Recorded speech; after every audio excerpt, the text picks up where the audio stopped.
제3절 교재는 흩트고 모으시는 하나님 그랬는데 헐고 세우시는 하나님. 에스겔. 예루살렘 백성들을 흩트기 위해서, 열방으로 다 흩트기 위해서 성전을 다 헐어버려요. 깨끗하게 전부 다 성전을 헐어버리고, 그리고 이방에 흩어진 예루살렘 유다 백성들, 하나님의 택한 백성들을 모으기 위해서 성전을 세우죠. 그게 이제 에스라에 나오잖아요. 에스라, 느헤미야, 에스더에 보면 에스라는 바벨론에서 돌아와가지고 성전을 짓고요. 성전을 짓고, 그 다음 느헤미야는 성곽을 쌓고, 이렇게 해서 성곽을 쌓고, 그래서 이렇게 해놓고가 아니라 돌아와서 성곽도 쌓고 성전도 짓고, 중심은 문제는 성전이 중심. 예루살렘 성전 헐려진, 그걸 에스라 성전이라고 그래요. 그러니까 처음에 무너진 것은 솔로몬 성전이죠. 솔로몬이 지었던 것이 바로 이 포로 시대에 다 헐려버리고, 그리고 돌아와서 에스라가 다시 짓습니다. 그 에스라가 지은 성전은 조금 약간 좁아요. 약간 좁게 짓고, 성전은 이제 규모대로 진 건데, 그 다음에 이제 예수님 당시에, 예수님 오실 무렵에 헤롯은 유다 왕조가 아니거든요. 그건 아주 망나니 왕조예요. 자기가 로마 제국에 가서 아첨해가지고 왕권을 받아와가지고 거짓 왕이죠. 거짓 왕이 왕조가 헤롯 왕조인데, 헤롯이 이제 백성들의 인기를 얻기 위해서, 유다 백성들의 인기를 얻기 위해서 요 무렵에 헤롯이 성전을 아주 크고 화려하게 짓습니다. 그래야 유다 백성들이 이제 자기를 따르니까.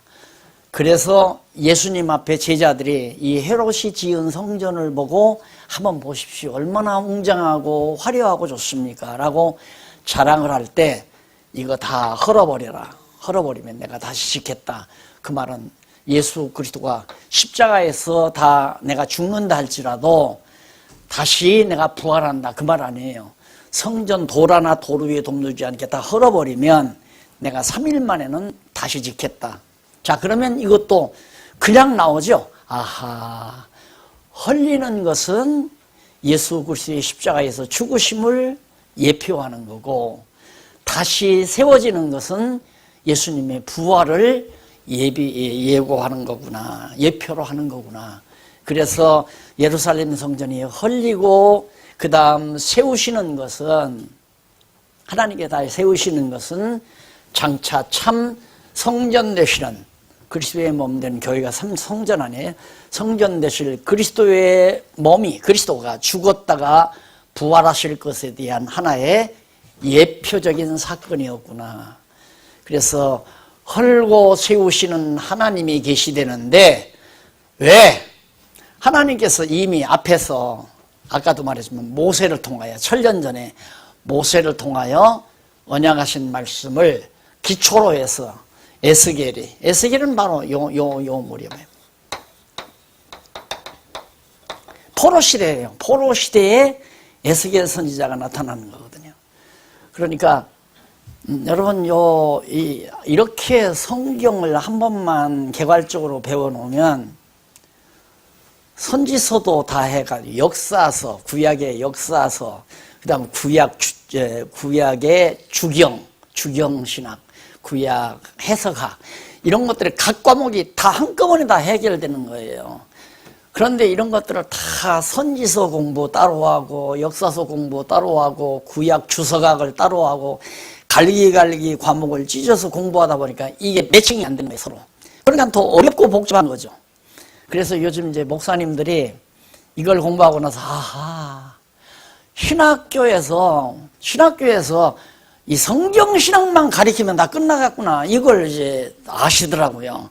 그래서 그렇게 해보려고 지금 노력하시는 목사님들이 많습니다. 학교를 세워서 성경 신학만 가르치면 다 끝나요. 거기 구약 신학, 구약 주석학, 그 다음 뭐 역사, 구약사, 그 다음 선지서, 시가서 다 나오잖아요. 시가서도 나오고 전부가 다. 그러니까 한 7, 8과목이 구약 신학의 7, 8개의 과목이 이 한 공부에 다 들어가는 거예요. 그러니까 지금 성도님들께서 이 공부를 하시는 것은 지금 신학교 와서 그냥 한 몇 학기 동안 돈 주고 공부하는 걸 다 세팅시켜 가지고 한꺼번에 딱 이해하니까 아주 쉽지 않아요. 정확하게. 이게 정리가 안 되니까 기독교가, 교회가 완전히 엉망진창이 되고 가리키는 사람마다 다 딴소리 하게 되고 엉뚱한 얘기하게 되고 그래서 성도들의 신앙이 하나로 엮어지지 않고 이런 결과가 나오는 겁니다. 그래서 이번 여름, 이번 6월달 우리 기지업 시간에 날들어 주제를 달라고 그래서 한 일주일 내가 뭐를 해드릴까 그러다가 시기가 너무 시기인 만큼, 중요한 시기인 만큼 500주년 안에 종교개혁, 종교개혁. 사실 종교개혁이라기보다도 캐토릭 개혁이죠. 캐토릭, 로만 캐토릭 개혁. 그걸 종교라고 보면 종교개혁이라고 할 수도 있지만은 이 개혁, 종교개혁, 미완의 과제, 종교개혁이 개혁에서 아직 해결하지 못했던 미완성시켰던 그것들을 이제 그 남아있는 과제가 있었는데 그 남아있는 과제를 알게 되면 우리가 그 과제를 다 해결했다는 결론이 떨어질 거예요. 그러고 보면 새로운 하나의 역사가 빚어져야 되잖아요. 그걸 내가 하겠다는 얘기가 아니에요. 이제 이 과제가 해결이 됐으니까 이걸 깨달은 우리 후대들이 분명히 간단해요. 그 무서운 그 16세기에도 정말 막 잡아다 죽였잖아요. 화형도 시키고 불. 속이 상하니까 무덤에 들어있는 시체를 다시 캐다가 불에 태우고 그 짓을 했단 말입니다. 로만 캐토릭주의자들이. 그런 시기에도 목숨 내대고 이것도 모르고 이런 성경도 모르는 상태에서 난 그걸 보면 참 너무 놀라워요. 그래서 나는 그런 생각을 해요. 16세기 종교개혁은 15세기 종교개혁은 1517년이니까 16세기죠. 16세기 종교개혁은 분노에서 시작이 됐다. 분노. 왜? 뭐에 대한 분노? 부패에 대한 분노. 그 당시에 교회가 너무 부패했으니까 백성들이 다 무식하고 수준이 낮으니까 하라는 대로 잘한다 이 말이에요. 종이 쪽지에다가 도장 하나 찍어가지고 이거 사가면 천국 간다. 이거 사가면 구원 보장해 준다. 그걸 다 사갔다 이 말이에요. 사람들이 전부 다. 그러니까 얼마나 무식했는지를 알 수 있잖아요. 그러니까 그렇게 우매한 백성들을 속여먹는 교회에 대한 분노와 증오, 이거에 의해서 이제 루터가 들고 일어난 거예요. 그런데 앞으로의 종교개혁은 증오라기보다도 확신에서 나는 이루어질 거라고 봐요. 너무 분명하다. 확실하다. 너무 분명하다. 누가 뭐라고 해도 성경이 바로 이것이다라는 게 확증이 떨어지니까 그 확신에 찬 믿음의 행위가 바로 개혁으로 나타날 거라고 그렇게 생각을 해요. 그래서 이번 여름 우리 기지업 모였을 때 말씀운동 사경의 주제를 종교개혁 미완의 과제라고 그렇게 붙인 이유가 그걸 한번 구체적으로 우리가 확인함으로 우리 각자들의 마음속에서 일어나는 새로운 개혁 운동, 운동력. 정말 교회는 바꿔줘야 되잖아요. 변화돼야 된단 말입니다. 한국교회뿐만 아니에요. 지금 개신교가 모두가 다 엉망이니까. 그래서 했는데, 분명히 하나님께서 할 때에는, 개신교를 할 때에는 다시 세우려고 하는 거지, 세우시려고 하는 거지 헐기 위해서 하는 건 아니란 말입니다. 그래서 하나님이 헐으셔도 우리에게는 소망이 있는 거죠. 그러니까 하나님께서 한국교회뿐만 아니라 개신교를 이렇게 20세기부터 19세기 말부터 20세기 한 세기 동안 구라파 교회가 다 무너져 버리고 한국교회도 지금 21세기 접어들어서 걷잡을 수 없이 지금 무너져. 여러분 그 교회도 지난번 얘기 들으니까 교회가 1년에 500개씩 없어진다. 500개씩. 1년에 500개씩 교회가 다 사라진대요. 그리고 기도원이죠. 각 산에 있는 기도원들. 기도원이 90%가 다 지금 문을 닫는데요. 안 된다 이 말입니다. 팔아도 헐값에 팔아 누가 사가는 사람이 없어요. 그래서 집 없는 사람 한 대뿐이 그냥 이렇게 모아가지고 가서 사가지고 가서 살면 공기 좋고 얼마나 좋겠어요. 물 좋고 그런 데다가 대부분 기도를 했으니까 그런 생각이 다 들더라고요. 그러니까 그만큼 한국교회의 패턴이 지금 흐름이 굉장히 지금 바뀌어져 가고 있습니다. 이런 차제에 그래도 오늘 이렇게 참 목사님들하고 장로님들, 권사님들이 모여서 하나님의 말씀으로 뜻을 같이 해간다고 하는 것은 분명히 하나님의 무슨 놀라운 세우시려는 하나님의 섭리가 배후에 깔려있다. 이런 생각을 하는 거죠. 자, 그래서 헐고 세우신다는 말은 예루살렘 성전을 여기서 헐어서 다 흩어버렸잖아요. 그러니까 좀 뽑아냈단 말이에요. 예루살렘 성전을 헐고 백성들을 뽑아내고 그래서 때려가지고 예루살렘 성전을 헐어서 뽑아냈다. 그러면 예루살렘 성전 갖다 심으시기 위해서 다시 예루살렘 성전을 세우신다. 그게 에스라 때 세워진 성전. 에스라는 성전을 짓고 느헤미야는 성곽을 중추하고 그 다음 마지막 에스더는 바로 성곽을 중추한 이 안에 유대인들을 이렇게 해가시기 위해서 유대인들을 철저히 하마터면 유대인들 씨를 말릴 뿐 알았잖아요. 독일 사람들이 유대인들을 막 씨를 말리려고 몇십만 명씩 죽였다고 그러는데 에스더 당시 아하수에로 왕이 파사왕 아하수에로 왕이 완전히 유대인들을 전부 왕이 그런 건 아니죠. 왕의 신하인 하만이 시기가 나가지고 유대인들을 전부 죽이려고 그때 죽었으면 이런 사건이 없죠. 안 그래요? 그러니까 유대인들을 하나님이 보호해요. 반드시 보호한다. 그래서 다시 세우시는 하나님으로 그렇게 묘사가 됩니다. 그게 이제 예루살렘 백성을 흩은다고 하는 말, 여기 뽑는다는 말과 같아서 이걸 헌다는 말로 예루살렘 성전을 헐고 이제 다시 짓는다는 말로 바꿨다는 말씀. 내용은 그 내용이나 비슷하게 나타날 겁니다. 그래서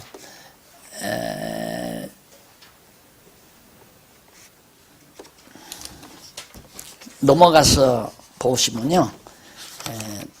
두 번째 예루살렘 백성을 모으시기 위해서 성전을 다시 세우시는 하나님의 모습을 보여준다.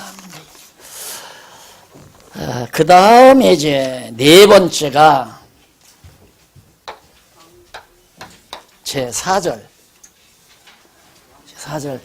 여기는 왕국을 세우시는 하나님.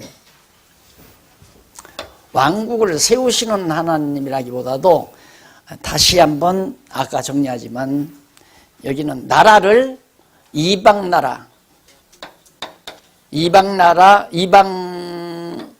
멸하고 이방을 멸하고 선민 나라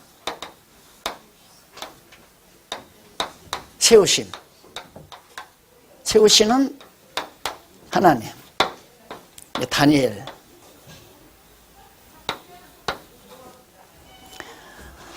이런 약간의 어구 차이죠. 어구 차이인데 이런 차이는 이 결론이 성경신화 개론이 먼저 쓰여졌잖아요.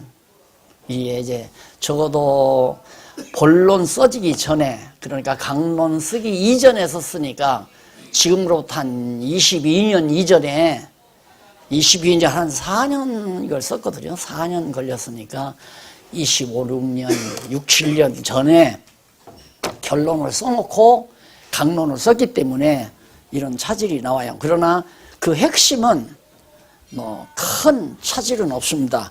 하나님께서 왕국을 세우는데 어떤 왕국? 선민나라 유다 왕국을 세우신다 이 말이에요. 세우기 위해서 뭐를? 이방 나라를 멸하고 선민나라 유다 왕국을 하나님이 다시 세우신다, 그런 뜻이에요.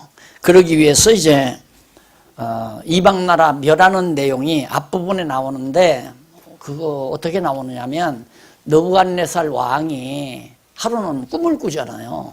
꿈을 꾸는데 이런 왕을 괴롭히는 엄청난 꿈을 꾸게 됩니다. 이제 이렇게 머리가 있고, 그 다음 몸통이 있고, 그 다음 다리가 있고, 그리고 발이 있고, 이런 이제 신상이 하나 나타나요. 큰 신상이 꿈속에 느부갓네살, 그러니까 바벨론 왕 느부갓네살 처음에 이제 잡아가가지고 그 당시에 다니엘과 사드락과 메삭과 아벳느고 4명의 유다 백성들이, 유다 젊은이들이 굉장히 똑똑하고 영특하게 생겼으니까 죽이지 않고 끌어간 거예요. 끌어가서 왕궁에서 이제 수업을 시키는 거죠. 왜? 써먹기 위해서. 자기들 제국을 다스리는데 이들을 활용하기 위해서 쓰는데, 그때 다니엘이 이제 거기에 붙들려 갔잖아요. 그런데 왕이 하루 밤 자고 나니까 이런 꿈을 꾸고 나서, 꿈을 꿨는데 이렇게 보이다가 공중에서 큰 돌멩이 하나가 빵 떨어지더니만 이걸 깨 부숴버리니까 이게 딱 무너지면서 가루가 돼가지고 없어져 버리고 말아요. 그러니까 느부갓네살 왕이 괴롭죠. 이게 무슨, 내가 꿈을 꾸었는데 꿈을 꾸고는 무슨 꿈인지는 모르는 거예요. 도대체 뭔 참 불길한 꿈을 꿨는데 자세히 알 수가 없다 이 말입니다. 그러니까 나라의 술객들, 박사들, 그 당시에 뭐 박사라면 지금의 박사가 아니고 점치고 하는 게 그게 박사예요. 박사들, 뭐 술객들을 불러다가 자기 꿈을 해석하라니까 꿈이 무슨 꿈인지도 모르는데 어떻게 해석하겠어요? 그러니까 다니엘을 불러들인 거예요. 이게 다니엘이 잠시 하나님 앞에 기도할 기회를 얻어가지고 느부갓네살 왕 앞에 나타나서 왕께서 꾼 꿈은 바로 이런 꿈입니다 하고 설명을 하는데, 그게 무슨 뜻이냐고 물으니까 바로 여기 금, 이건 황금으로 되어 있어요. 여기는 은으로 되어 있고, 여기는 동으로 되어 있고, 여기는 동이란 말입니다. 동으로 되어 있고, 여기는 철하고 흙하고 모아져서 이렇게 신상이 이루어졌는데, 이 금머리는 바벨론, 은은 파사, 동은 헬라, 그 다음 철과 흙은 로마 제국이죠. 바벨론 제국, 파사 제국, 그 다음 헬라 제국, 그 다음 로마 제국. 자, 바로 이런 겁니다. 그래서 제국, 바벨론 제국 이외에는 강하기는 은이 더 강하잖아요. 금보다도 더 강하. 질은 금이 더 질은 좋지만은 강하기는 은이 강하다 이거예요. 그래서 왕 후에는 왕만 못한 질은 나쁘지만은 강하기는 더 강한 파사 제국이 일어납니다. 그리고 그 다음에는 더 강하잖아요. 은보다도 더 강하죠. 질은 더 나쁘지만. 그래서 헬라가 일어나고, 이걸 다 얘기하는 거예요. 철과 흙이 모아졌으니까 이건 힘은 없잖아요. 철과 흙이 뭉쳐졌으니까. 예, 로마 제국이라는 것은 어떤 내용 없이 강한 나라와 약한 나라들을 전부 다 같이 버물러서 로마 제국이 나타난다. 그때 하늘에서 큰 돌이 나와서 이걸 치니까 다 무너져 버렸는데, 이 돌은 바로 그리스도의 나라, 예수 그리스도가 오셔서 바로 이 모든 제국을 멸해버리고 하나님의 나라를, 그리스도의 나라를 세웁니다. 선민의 나라죠. 그걸 이제 앞부분에서 설명하잖아요. 그래서 이방 나라 멸한다. 이방 나라가 바벨론도 페르시아도 헬라도 로마도 다 이방 나라들이죠. 이걸 멸하시고 그리스도의 나라를 세운다는 것이 다니엘서 후반부에 또 나와요. 후반부에 쭉 설명이 나와요. 그래서 다니엘서는 이방 나라 멸한 다음에 선민 나라를 세우시는데 그대로 예수님이 오자마자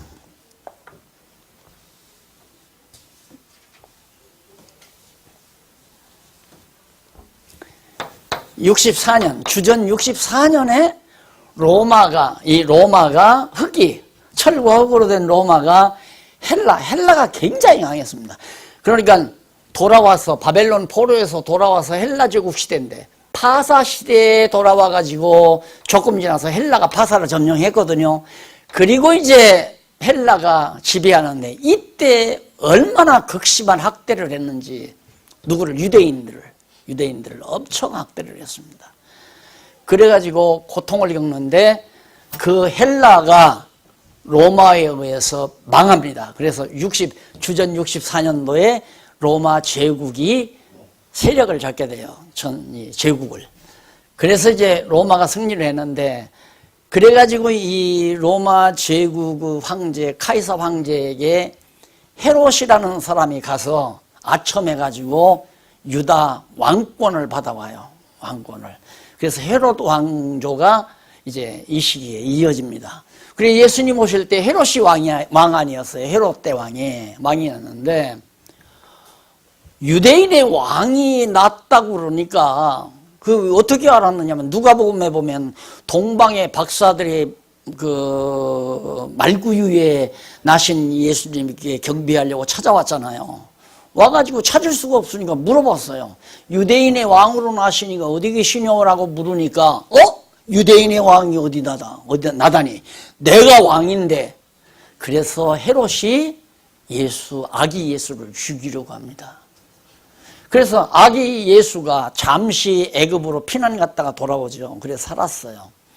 그런데 예수님이 오자마자 예수 어린 아기를 죽이려고 하지만 못 죽이고 급기야는 예수님을 로마 군병들이 십자가에 못 박아 죽이죠. 자, 그러면 로마가 이겼잖아요. 이게 이제 문제가 된 거예요. 유대인들이 로마 제국하고 야합을 해가지고 유대인들이 예수를 잡아서 로마 군대에게 죽여달라. 이 사람 죽여야 한다. 예수 죽여야 한다. 누가? 유대인들이. 자기들의 왕인지는 몰랐죠. 자기들의 왕으로 아브람과 다윗의 자손으로 예수님이 왔는데 그러면 왕으로 모셨어야 할 거 아니에요. 그런데 도리어 유대인들이 예수를 잡아서 로마 제국주의자들이 등에서 죽여달라. 그래서 빌라도가 총독으로 와 있으면 빌라도가 신문을 해보니까 아무 죄가 없어. 내가 유대인의 왕이냐고 그러니까 그렇다. 예수님이 내가 그렇다. 유대인의 왕이다. 그러니까 막 유대인들이 화가 나가지고 막 바나바는 그때 살인강도 바나바가 있었거든요. 바나바는 놓아주고 예수는 십자가에 못 박아 죽여라. 그리고 그 죄는 우리 자손들에게 물려달라. 우리 자손들이 다 받을 테니까 걱정하지 말고 예수를 죽여라. 그래서 예수님을 빌라도가 내줘버리면 너들 맘대로 해라 그러면. 그래 유대인들 로마 군병들을 통해서 십자가에 못 박아 죽였거든요. 그 죄를 자기들 자손에게 돌려달라고 한 그 말 그대로 132년? 이때 가서 완전히 예루살렘이 다시 한번 이때 예루살렘이 다 회파된 것처럼 에스라 때 회복되고 느헤미야 때 회복됐던 예루살렘이 주 132년에 완전히 쑥대밭이 된 거예요. 전부. 성전은 70년에 헐리고요. 주 70년에 성전이 헐리고 132년에는 성곽, 아까 말했던 예루살렘 성이 완전히 폭삭다 불쳐질러 버려요. 그래 백성들이 살 수가 없잖아요. 그때 흩어져서 한 1800여 년 동안, 800~900년 동안 세계에 이리저리 흩어져서 망명생활하는 동안 독일 사람들이 수십만 명을 죽이고 소련 부근에 가서 또 많은 유대인들이 죽고, 그래서 살아남은 자들이 1948년도에 지금 그 예루살렘 땅 시나이 반도 거기 모여와 가지고 독립을 하게 된 겁니다. 1948년도에. 그러니까 1800여 년 동안, 800~900년 동안 나그네 생활을 하다가, 왜?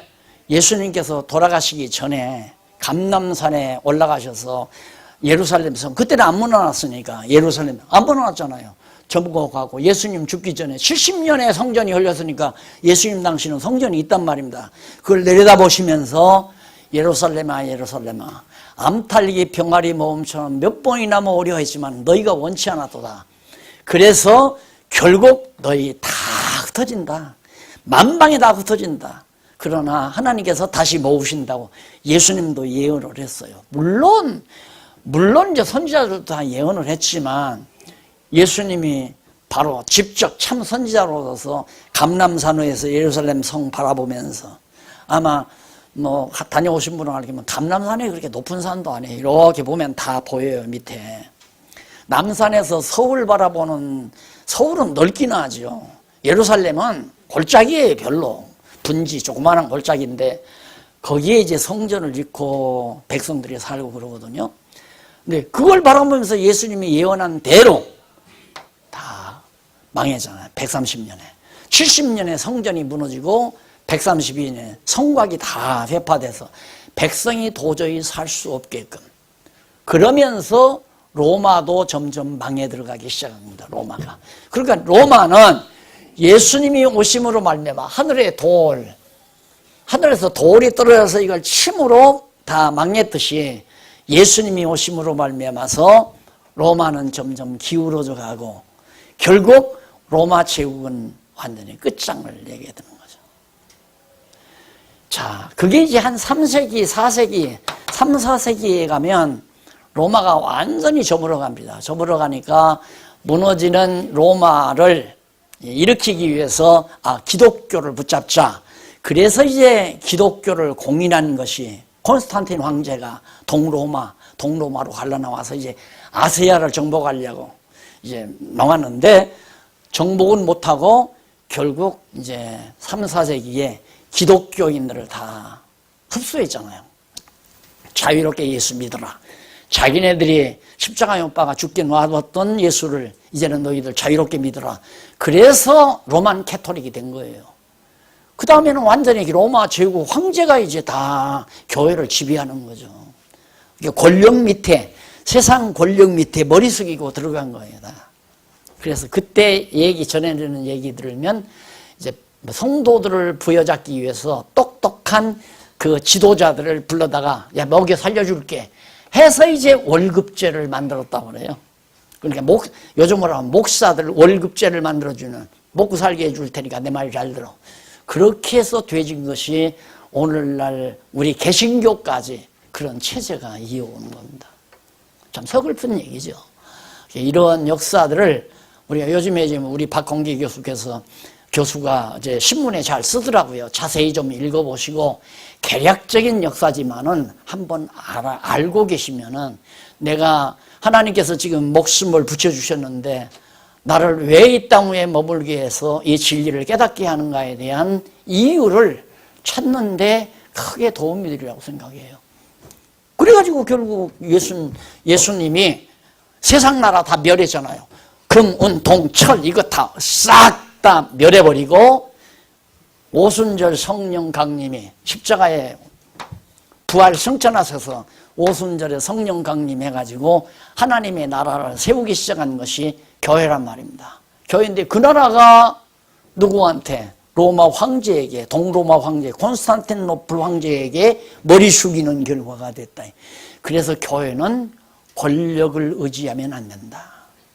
이번에도 대통령 나오니까 목사들이 뭐 별하별 뒤에 가서 대느라고 줄 서느라고 그래서 몰래 뒷구멍으로 돈 집어넣고 그렇게 해서 거기 이제 그 사람이 만약에 대통령 되면 큰 힘을 얻잖아요. 뭐 신학교 하나를 뭐 과거에 신학교 그 허가 떨어지는 거에 다 그래서 허가 떨어진 게 참 많아요. 신학 대학원 대학 허가 떨어진 것들이 이게 권력에서 심한 주무가 안 나오거든요, 절대. 그래서 우리는 그런 짓을 못하니까 못했죠. 못한 거에 잘 된 거죠.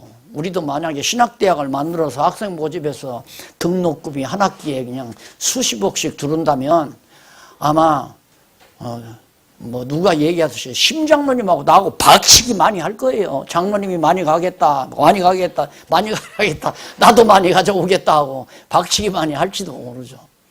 성도들이 전부 다 경쟁의 대상이. 왜? 인권이 있으니까. 한 학기에 수십억씩 들어오는데 그걸 욕심 안 낼 사람이 어디 있어요? 안 되기 천만당이죠. 그래서 난 학교 안 한다. 하면 안 된다. 돈 되어지는 일은 하면 안 돼요. 돈 되어지는 건 분명히 주인이시 돈이 돼야 돼요. 확실한 주인이 분명하게. 그래서 우리가 교회 개혁도 연보를 다지금 자기가 돈 관리해서 꼭 필요하다. 이 일은 꼭 해야 한다.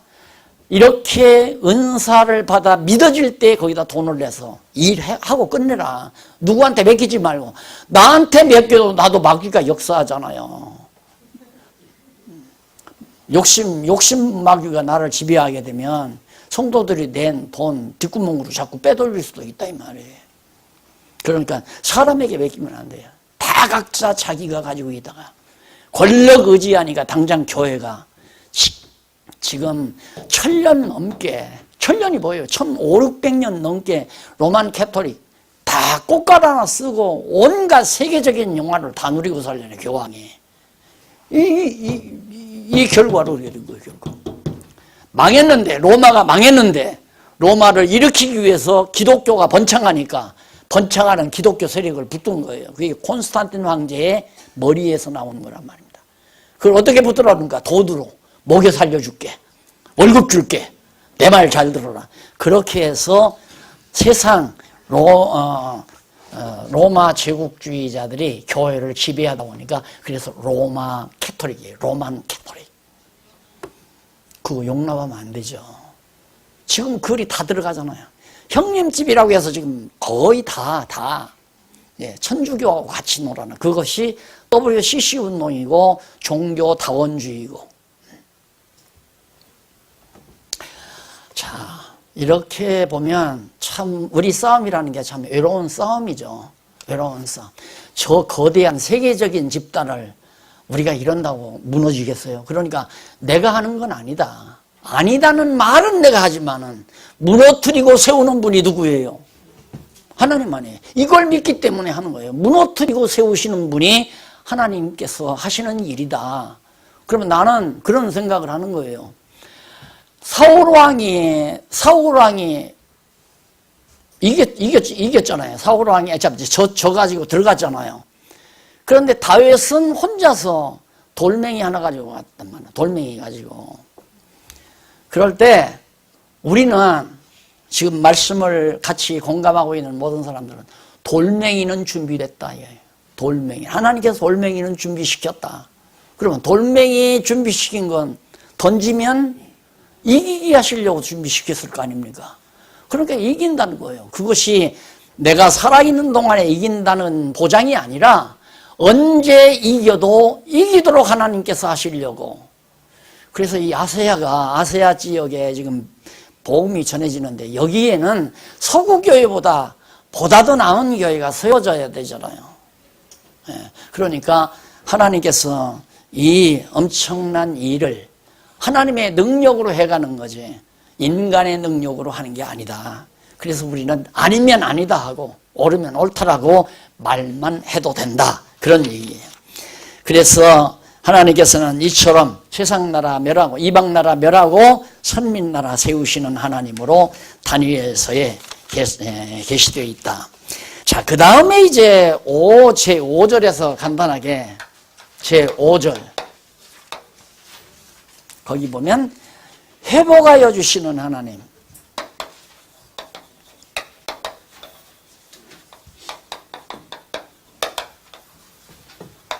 그것이 이제 다니엘 호세아에서부터 말라기까지 그 내용인데 저 내용을 아주 간단하게 압축해서 한 거예요. 자, 결국은 무슨 얘기냐면 끝이 싸매고 심고 세우고 여기도 세우고 다 긍정적인 거 아니에요. 요 내용만 회복하여 주신다. 뭘? 망한 유다 나라를 다시 회복해 준다. 그게 왜 그러냐면 호세아, 요엘, 아모스, 오바댜, 요나 요게 이제 이사야 선지자가 예언할 때 같이 예언했던 작은 잠깐 나타나서 예언한 선지자들이에요. 호세아, 요엘, 아모스, 호세아, 요엘, 아모스, 오바댜 등등. 그 다음 에레미야 때 나타난 작은 선지자들이 몇 명, 서너 너댓 명 또 있어요. 그리고 여기 이제 회복 때 바벨론에서 돌아와서 성전을 다시 짓고 성곽을 다시 쌓고 할 때 그때 나타나서 예언한 선지자들이 마지막 말라기 선지자도 그렇고 말라기 전에 아모스, 오바댜, 요나, 미가, 나움, 하박국, 스바냐, 학계, 세가랴. 아니 내가 외우지를 못하겠대. 그 뒤에 뒷부분에 작은 선지자들 한 서너 명이 요 회복실 요 시기에 예언을 한 자들이에요. 그러니까 선지자들은 비교적 이때로부터 이 시기에 그러니까 722년 이전, 그러니까 7세기로부터 여기 이제 돌아올 때가 한 4세기경까지 그 시대의 선지자들이 대부분 다 활동한 거예요. 그래서 이 시대의 선지자들은 이 시대의 역사를 배경으로 활동을 했고, 그 다음 시가서는 우리가 앞에서 시가서에 나타난 하나님 배웠죠. 시가서는 주로 이 시대지만은 욥기서는 저 위에 올라가서 모세 시대에 욥기서가 기록이 되어 있고, 시편, 잠언전도, 아가서는 이 시대에 예언됐지만은 기록된 건 이 시대지만은 내용은 앞에 이루어진 것과 이루어지고 있는 것과 그 다음 이루어질 것을 찬양하고 노래하고 한 것이 바로 욥, 시편, 잠언, 전도, 아가서. 그리고 이사야 선지서는 자 바로 이 시대에 예언을 했지만은 예언하면서 과거 이루어진 것에 대한 것도 해석을 해주고, 왜?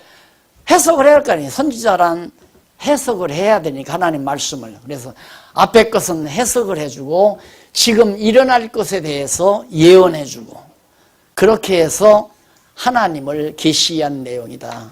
하나님, 어떤 하나님인가를 바로 그 하나님은 언약대로 이루시는 여호와임을 계시하는 내용이다 하는 얘기예요. 그 자세한 내용들은 강론집을 보면 더 자세하고, 안 그러면 지금 아마 지금 현재 가지고 있는 개론책은 다 고쳐졌을 겁니다. 아마 제가 한번 확인을 해볼게요. 개론에 보면 흩트고 모심 에스겔인데 그것도 역시 아직 안 고쳐졌네요. 역시 이방은 멸하고 선민나라 이게 다니엘이고 헐고 세우신다 성전 중심으로 이것도 다 앞으로 조금씩 손대야 될 부분을 같이 말씀을 드리면서 설명을 해드렸습니다.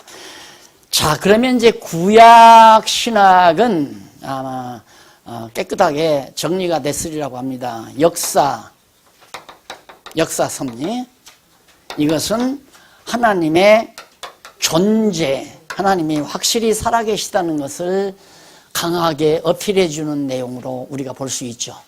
야, 어떻게 언약한 대로 그렇게 역사가 현실적으로 잘 이루어지는가. 정말 하나님은 살아계시다. 이런 살아계신 하나님이 어떠한 분이신가. 그것이 시가서, 욥시편, 잠언, 전도, 언약자손의 시가서를 통한 하나님의 섭리, 이거 바로 하나님의 속성, 어떤 하나님인가. 속성을 중심으로 계시하셨고, 예언서, 선지서죠. 예언서는 하나님의 사역을 중심으로, 그분은 이렇게 때리고 싸매고 뽑고 심고 헐고 세우고 그리고 멸하고 세우고, 그리고 결국은 하나님의 택한 백성들은 회복해 준다. 아주 멸하지 아니한다. 그래서 제가 가끔 자꾸 내가 읊는 내용 가운데 꺾어진 갈대마저 꺾지 않고 꺼져가는 등불마저 끄지 아니하신다. 이것이 구약에 하나님께서 역사 섭리를 해가는 데서 반드시 적용이 되는, 반드시 그대로 이루어지는 하나님의 말씀이다. 그래서 이런 걸 보고 다윗은 노래하기를 여호와께서 집을 세우지 아니하시면 세우는 자의 수고가 헛되다. 다윗 왕가, 집이죠. 왕가가 여호와께서 세워주어야 세워지는 것이지 인간이 아무리 노력하고 애쓴다 해도 다 헛수고다. 그리고 성도, 예루살렘의 성도 하나님께서 지켜주어야 평안이 오는 것이지 파수꾼의 경성함이 밤새 밤자지 아니하고 성 망대에 올라가서 잠자지 않고 대적기 들어오는 것을 보면서 성을 지킨다 할지라도 다 헛수고가 된다. 하나님이 지켜줘야 된다. 그래서 결국 하나님이 지켜줘서 다윗성이, 예루살렘 성이 다윗성, 예루살렘 성이 그대로 지켜졌고, 지켜진 결과에 따라서 만왕의 왕 되신 예수 그리스도가 태어났고, 이 그리스도가 영원한 하나님 나라를 유업으로 받아 우리에게 다 은혜로 주실 놀라우신 왕이심을 말해주고 있는 거죠. 그래서 여러분 이제 신약으로 다음 시간부터 신약 들어갈 거 아니에요? 신약으로 넘어가기 전에 예수님 오셨다. 신약으로 넘어갈 거 아니에요. 그럼 신약으로 오시기까지 마태복음에서는 아브라함과 다윗의 자손이라고 말을 해요. 근데 누가복음에 올라가면 어디까지 올라가면 아담까지 올라가요. 아담. 그러니까 첫 아담까지 올라가서 둘째 아담 예수 그리스도가 났다는 것을 말하는 게 누가복음에서 얘기해요. 마태복음에서는 구약의 언약이 이루어졌다는 걸 말하기 위해서 아브라함에게 언약하신 대로 아브라함 자손 가운데서 유다가 나오고 유다 자손에서 다윗이 나오고 다윗의 자손으로 예수님이 오셨으니까 다윗 왕가가 지켜졌잖아요. 그러니까 여호와께서 집을 세우지 아니하시면 세우는 자의 수고가 다 헛되다. 바로 다윗 왕가가 왕가가 유지돼서 다윗의 아들로 예수가 온 것은 여호와께서 그렇게 세워주셨기 때문이다. 그런 뜻이에요. 그러면 예수님이 세우실 하나님의 나라도 마찬가지예요. 교회를 하나님이 헐기도 하고 세우기도 하시고, 그럼 구라파교회 하나님이 허셨어요? 지금 헐어져 가잖아요. 그리고 과거 초기에, 예수님 초기에 3세기까지 여러분 막 가보신 분은 알겠지만 막 땅굴, 개미굴처럼 뚫어놨잖아요. 왜? 예수를 그리스도로 믿기 위해서 그런 거예요. 예수를 그리스도로 믿기 위해서 땅속으로 굴을 파고, 왜? 잡아다 죽이니까. 우리들은 그렇게 하면 안 할걸요? 그러니까 그게 누가 그렇게 한 건가? 하나님이 하신 거예요. 그렇게 그 사람들에게 그 믿음을 주어서 땅굴을 파고 개미처럼 두더지처럼 땅속에 들어가서, 그러니까 우리들은 지금 관광하러 가서 관광 안내자 말 거기 가고 딴짓 하다가는 그냥 그 개미굴 안에서 귀국 못하고 잘못하면 굶어 죽는단 말이에요. 그런 정도까지 초기에 예수를 그리스도로 믿는 자들이, 왜? 눈으로 보는 자들이 봤으나 예수님 죽었어, 십자가에 못 박혀 죽어가지고 옆구리에서 피 흘리는 건 내가 봤다. 그런데 그분이 살아났다, 부활했다. 눈으로 보고 손으로 가서 만져본 사람들이 증거를 하니까 와. 그래서 예수가 그리스도라는 걸 믿기 시작한 초기 그 신앙이 바로 로마 제국주의자들이 다 무너져 버리잖아요. 그래서 1500년 동안 교회가 한 1000년 동안 엉망이 된 거예요. 엉망이 돼가지고 루터와 칼빈 통해서 다시 세워가는데 500년 만에 다시 구라파 교회도 무너지고 한국 교회도 지금 무너져 내리고 있고. 그럼 무너뜨리시는 분이 누구냐면 하나님 아니에요. 허시는 분이. 헐고, 왜? 세우시려고. 어떻게?